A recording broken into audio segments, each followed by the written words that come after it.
우리들이 겪고 있는 어려움들은 쉽게 지나가는 것들이 있지만 아주 오랫동안 이어지는 것들도 있습니다. 쉽게 해결되지 않는 것이 어쩌면 더 많을지도 모르고 사람에 따라 그 느끼는 강도가 차이가 많이 있을 것입니다. 그때마다 막막한 느낌, 별의별 생각을 다 할 수도 있습니다. 그래도 기다리면 어떻게 되겠습니까? 지나간다라는 이 말을 들으며 우리는 꽤 많은 위로를 받기도 합니다. 시간이 해결해 줄 것이다. 좀 기다려보자. 그러나 모든 문제가 다 그렇지는 않을 것입니다. 물론 어떤 것들은 시간이 해결해 줄 수도 있겠지만 어떤 것들은 시간이 지나면 지날수록 더 강도가 세어져서 더 힘든 경우도 있습니다. 그래서 해결되는 어려움은 또 해결되었을 때 기쁘고 즐겁지만 그렇지 않는 문제가 만약 우리 삶 가운데 있다면 참 답답할 것입니다. 자녀의 결혼 문제, 자녀의 직장 취직 문제, 자녀의 학업 문제, 본인의 어떤 나중 미래에 관한 문제, 이런 문제들 물론 탄탄하게 준비하신 분들이야 괜찮겠지만 그렇지 못한 사람들은 하루하루 살아가고 또 거기에 대한 생각을 하면 할수록 참 답답합니다. 오늘 본문에서 이스라엘 백성은 참 심한 어려움을 겪고 있습니다.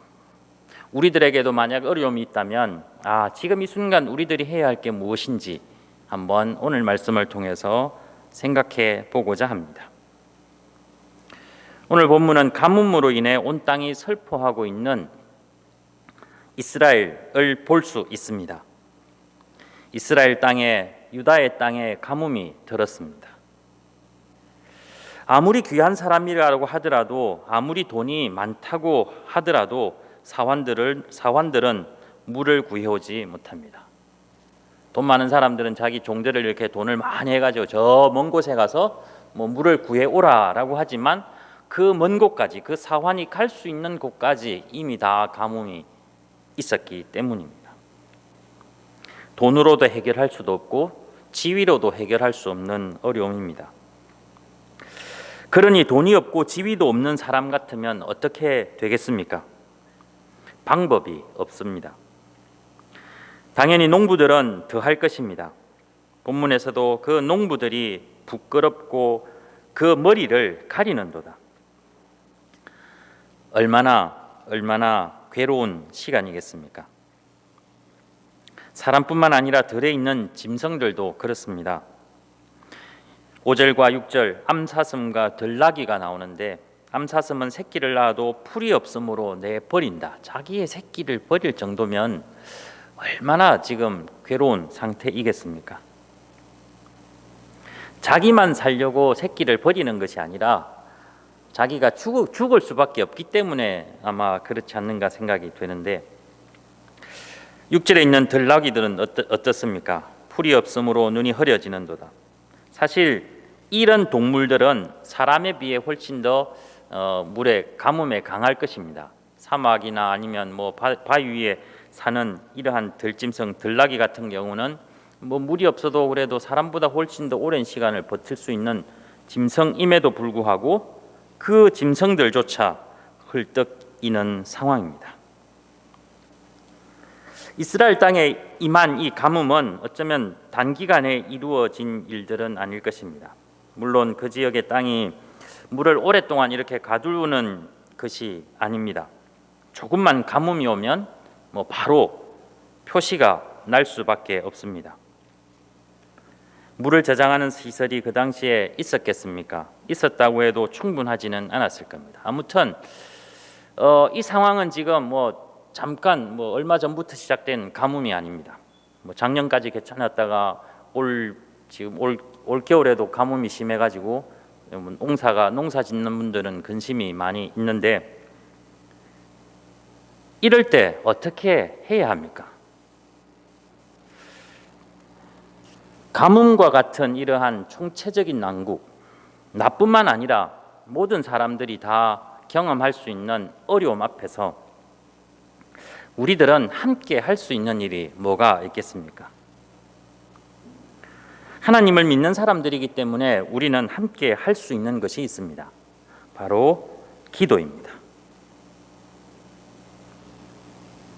예전에 이런 예화가 있었습니다. 어느 저기 부족 중에 100% 그 기우제만 드리면 완전히 100% 이렇게 비가 오는 어떤 부족이 있었다라는 이야기를 들었는데, 그 부족이 기우제를 잘 드리는 것이 아니라 비가 올 때까지 기우제를 드린답니다.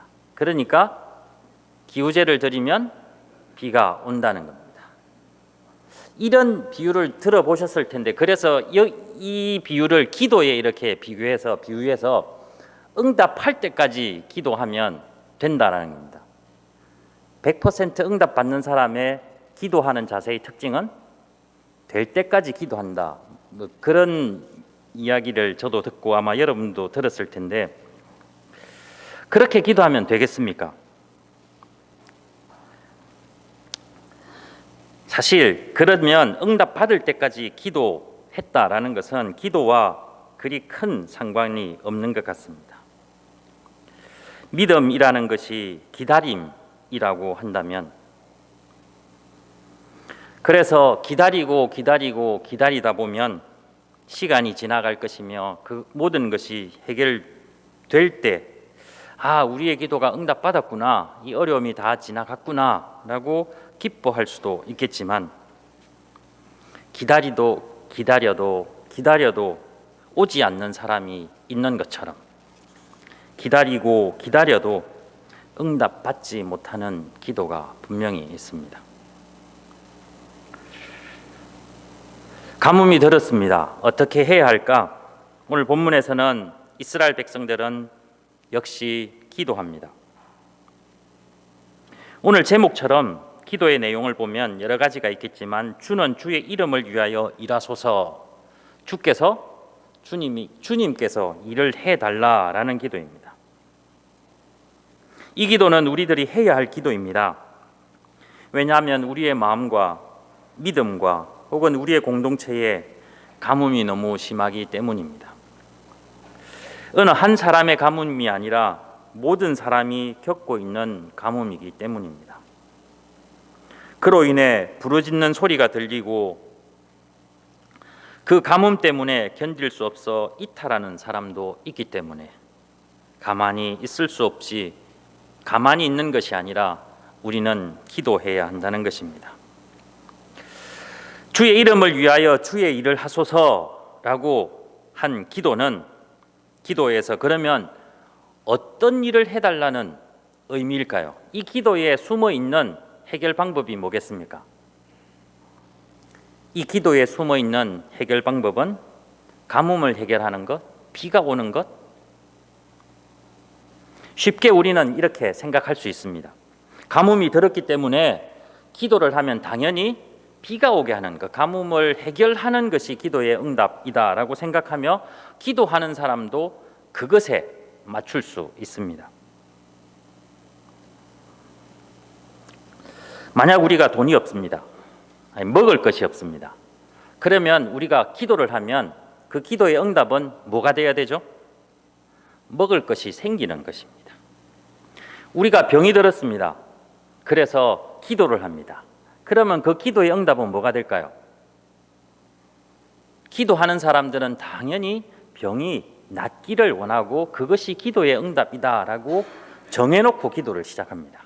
다시 말해서 기도의 응답의 내용을, 결과를 정해놓고 하는 기도들을 우리는 참 많이 하지만 주의 일은 그런 것이 아닙니다. 주의 일은 우리가 알지 못하는, 우리가 상상할 수 없고 우리가 추측할 수 없는 것입니다. 그리고 여기서 보면 우리를 위하여 주의 일을 하소서가 아니라 주의 이름을 위하여 주의 일을 하소서라고 기도를 하는 것을 보면 더 알 수 있습니다. 우리는 기도할 때 우리들을 위하여 주께서 무엇을 해달라고 이렇게 이야기합니다. 누구를 위한다는 것, 그것은 그 위하는 대상에게 긍정적인 결과를 가져다 주어야 합니다. 우리들이 아이를 위해서 무언가를 하면 누구에게 도움이 되겠습니까?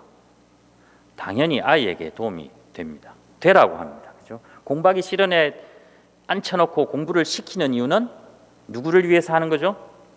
그 아이를 위해서.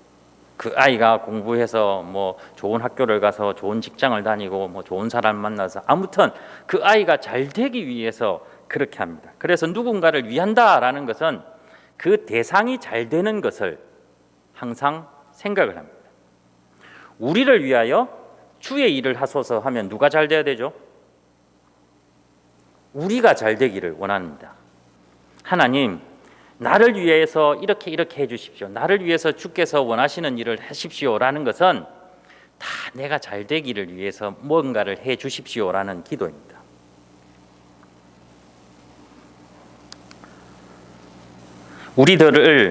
우리들의 이름을 위하여 주의 일을 하소서. 이렇게 기도하면 우리들에게 나쁜 일이 일어나지 않아야 합니다. 나쁜 상황에서 이렇게 한다면 그것이 개선되어야 합니다. 다시 말해서 가뭄이 든 상태에서 우리를 위하여 주의 일을 하소서라는 것은 이 가뭄을 해결해 주십시오라는 분명한 기도의 응답의 내용을 하나님께 미리 전하는 것입니다. 지금 상황이 가뭄이 급심한 상태이기 때문에 우리를 위해 주의 일을 하소서라고 기도하면 당연히 당장 비가 와야 된다는 것입니다. 그런데 주의 이름을 위하여 주의 일을 하소서라고 기도한 것은 무엇입니까? 주의 이름을 위하여 일을 하소서. 이것은 분명히 우리를 위하여 일을 하소서와 다릅니다. 우리를 위하여 주의 일을 하소서 하면 우리의 이름이 빛나야 합니다. 주님의 이름은 어떻게 되든 상관이 없습니다. 내 가족만, 내 앞날만, 내 교회만, 내 나라만 잘 살면 됩니다. 그러나 주의 이름을 위하여 일을 하소서 하면 나는 완전히 빠져버려야 합니다. 즉 가뭄의 해결이 아니더라도 더 중요한 것이 주의 이름이다라는 것을 기도하는 사람은 지금 고백하고 있습니다. 주께서 주의 일을 함으로 인해서 내 이름이 박살이 나도 상관이 없습니다라는 것입니다. 어떠십니까? 이런 기도 지금 우리가 해야 할 때입니다. 왜냐하면 가뭄이 심하기 때문입니다. 가뭄이 심하기 때문에 우리는 비를 원하는 기도를 드리는 것이 아니라 가뭄이 심함에도 불구하고 우리는 주의 이름을 위하여 주의 일을 하소서라고 기도를 해야 한다는 겁니다. 기도하는 사람은, 하나님을 믿는 사람은, 하나님을 신뢰하고 하나님을 의지하는 사람은 내 이름이 박살나더라도 내 가정이 어떻게 되더라도 주의 이름을 위해서 주님은 일을 하셔야 됩니다. 나의 욕심을 위해서 주님이 일하시는 분이 절대로 아닙니다. 내 이익을 위해서 주님은 일하시는 분이 아니라 주의 이름을, 그 거룩하신 그 이름을 위해서 일하시는 분이 주님이라는 것입니다. 이것이 하나님을 믿는 기도하는 사람의 자세입니다. 예수님께서 겟세마네에서 기도한 내용이 그렇지 않습니까? 나의 원대로 마옵시고 아버지의 뜻대로 하라는 것. 나를 위해서 하나님 일을 하지 마시고요. 내가 저 십자가의 고난을 받고 죽는 한이 있더라도 주님의, 하나님의 일을, 하나님의 뜻에 따라 일을 하십시오라는 기도, 예수님께서 우리에게 보여주신 기도입니다.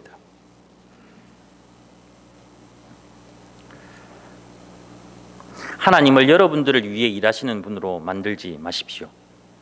기도하는 사람은 주의 이름을 위해 주님의 일을 하십시오라고 기도할 수 있으며, 주님의 이름을 위해 내가 박살이 난다 해도 괜찮습니다 라는 마음의 자세를 가지고 기도해야 합니다. 병이 든 사람이 주의 이름을 위해 주의 일을 하소서라고 기도한다면 내 병이 더 들어 죽는다 할지라도 그것을 통해 주의 이름은 욕먹지 않게 해주십시오. 오히려 주님의 이름이 영광되게 되면 됩니다. 나는 없어져도 상관이 없습니다. 우리 집안은 망해도 상관없습니다. 그렇지만 주의 이름은 망하지 않아야 합니다.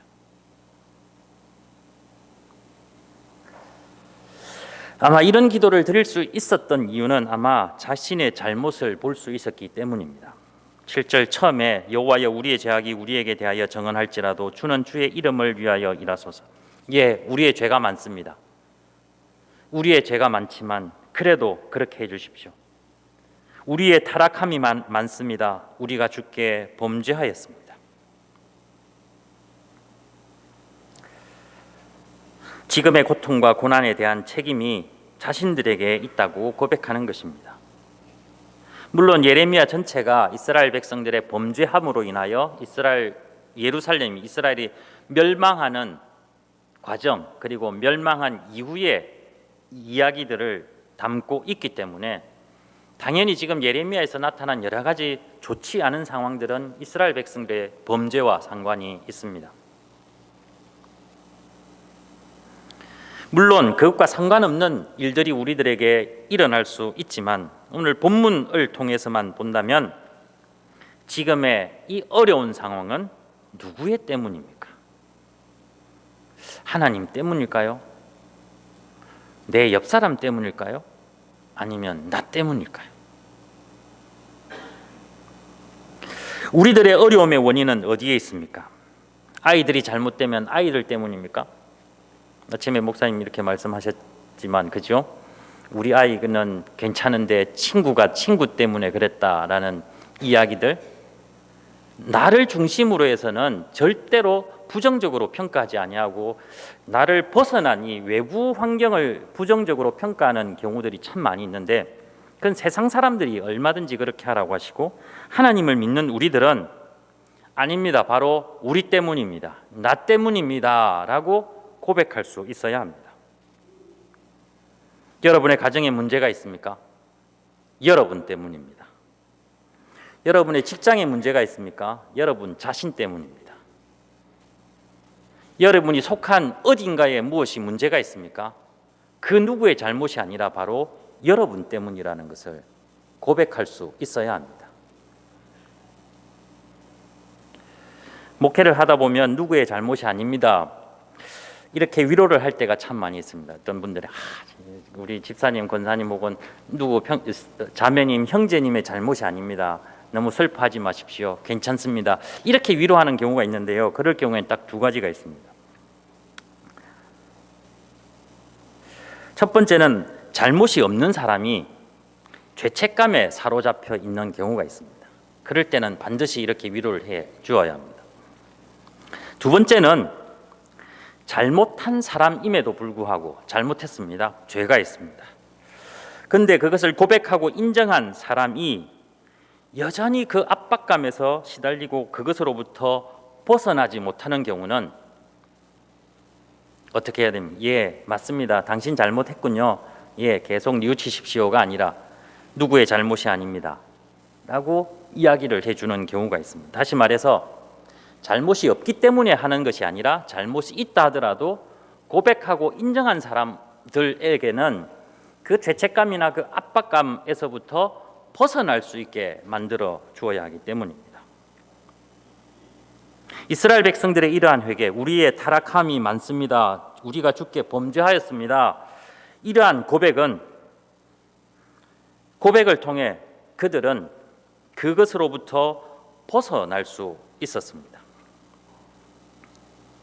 그들은 여전히 그 죄책감에 사로잡혀 우리가 잘못하였고 우리 때문이었기 때문에 지금 이 상황이 되었어. 우리가 잘못했기 때문에 가뭄이 들었어. 그러니 뭐 어쩔 수 없지 누구인데 이야기해도 소용이 없다. 그게 아닙니다. 예, 우리 때문입니다. 인정합니다. 그것만 된다면 회개하는 사람은 하나님께 소망을 두고 신뢰할 수 있습니다. 8절을 보시면 하나님은 이스라엘의 소망이었습니다. 고난당한 때에 구원자라는 것을 그들은 잊지 않고 있습니다. 자신들이 타락했고 자신들이 주님께 범죄하였기 때문에 이제 우리에게는 소망이 없는 것이 아니라 그들이 타락하고 범죄하고 지금 온 땅이 가뭄이 들었음에도 불구하고 그들은 기도하고 하나님께 소망을 둔다는 것. 바로 기도하는 사람은 흠이 없는 사람이 아니라 범죄함에도 불구하고 회개하고 다시금 주님께 나아가는 사람이라는 것입니다. 8절에 하나님은 이스라엘의 소망이었고 고난당한 때에 구원자에 따라 고백하는 것을 보며 예전에는 이렇게 했는데 왜 지금은 안 그렇지? 라고 할 때가 있습니다. 이런 식으로 기다리는 것이 아니라 예전에 이렇게 했듯이 언젠가는 그렇게 하시겠지, 이런 자세로 기다릴 수 있어야 합니다. 지금 이스라엘 백성들은 예전에 이스라엘 백성들을 구해주신 하나님을 상상하고 있습니다. 예전에 자신들이 범죄하였을 때 하나님이 자신들을 어떻게 구해주셨는지, 어떻게 회복시켜 주셨는지를 상상하고 이 기도를 드리고 있습니다. 그러면 어떻죠? 예전에는 이렇게 구해주셨는데 왜 지금은 구해주시지 않지? 이런 식으로 지금 이스라엘 백성들은 기도하는 것이 아니라 예전에 그렇게 해주셨듯이 이번에도 그렇게 해주실 거야 라는 소망을 가지고 기도한다는 것입니다. 그렇기 때문에 지치지 않습니다. 그렇기 때문에 그 기도를 포기하지 않고 계속할 수 있습니다. 이쯤 되면 이제 주의 이름을 위하여 주의 일을 하십시오라고 기도하는 사람들에게 하나님의 응답을 이제 기다릴 만한 때가 되었습니다. 앞에서도 말씀드린 것처럼 이스라엘 백성들의 기도의 목표는 가뭄을 해결하는 것이 아니다라고 분명히 말씀드렸습니다. 나를 위해서, 우리를 위해서 주의 일을 하십시오라고 기도한 것이 아니라 주의 이름을 위해서 주의 일을 해 주십시오라고 기도한 것을 보면 그들은 더 큰 차원의 무엇을 담고 있습니다. 이쯤 되면 이제 하나님의 응답이 어떤 식으로든 내려질 것인데, 지금 상황을 돌아보니 한참 기도하고 눈을 뜨고 주위를 돌아보니 아직 깜깜무소식입니다. 하나님은 가만 계신 것 같습니다. 8절 중간부터 보시면 하나님은 이 땅에서 거류하는 자같이 하룻밤을 유숙하는 나그네같이 놀란 자 같으며 구원하지 못하는 용사 같습니다 라고 하나님을 자신들과 상관없는, 하나님께서 지금 자신들과 상관없이 그냥 방관자처럼 서 있는 그런 느낌을 받고 있습니다.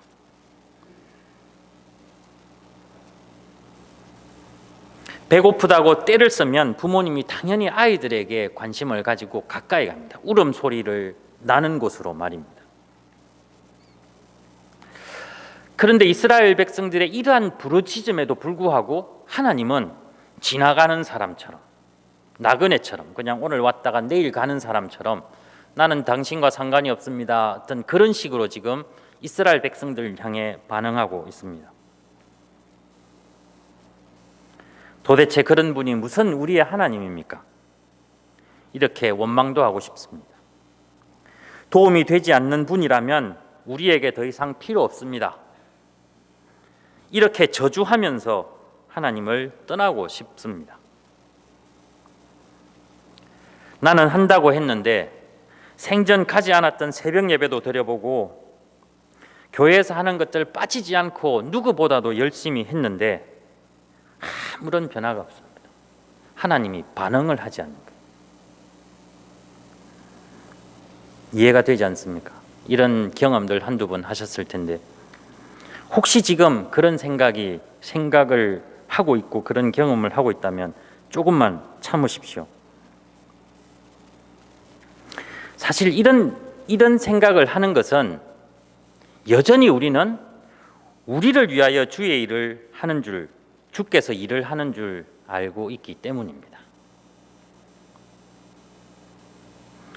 주의 이름을 위해서 주의 일을 하소서라는 기도는 주위에서 어떤 일이 일어나는지 우리는 알 수 없고, 주위에서 어떤 일이 일어나도 내가 원하든 원치 않던 그런 일이 일어나도 그 모든 일이 다 주님께서 하신 일이다라고 인정할 수 있어야 합니다. 지금 여러분 주위에 있는 일들이 다 주의 일이라고 인정할 수 있습니까? 인정하지 못한다면 여전히 우리는 우리를 위해서, 나를 위해서 하나님은 일을 해 주십시오라고 기도를 하고 있습니다.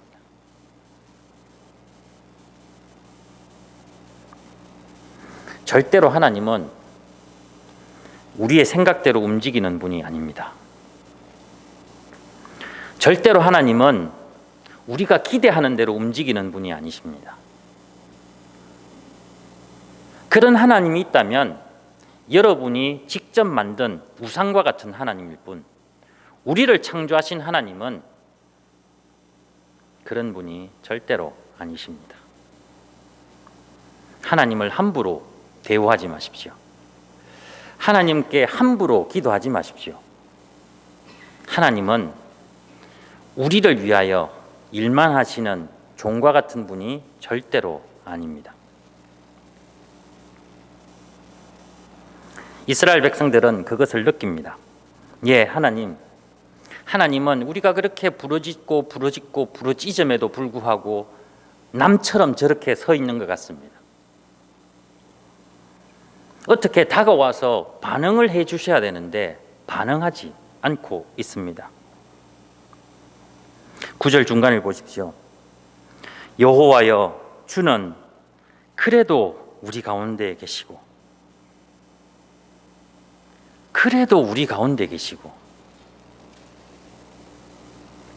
기도하는 사람이 제일 중요하게 생각해야 되는 것이 바로 이 부분입니다. 기도하면서 그래도 우리 가운데, 그래도 우리와 함께 계시는, 우리의 소리를 들으시는 하나님을 느끼고 있다는 겁니다. 비가 오든 안 오든 상관없습니다. 내 병이 낫고 낫지 않고 그보다 더 중요한 것, 그것을 보기 이전에 그럼에도 불구하고 내 곁에 계신 하나님이 있다는 것, 이것이 더욱더 기도하게 만들고 더욱더 주님을 붙들게 만듭니다. 우리가 기도를 했음에도 불구하고 달라지는 게 없다면, 하나님이 우리 가운데 계신 것 같지만 달라지는 게 없다면 무슨 의미가 있겠습니까?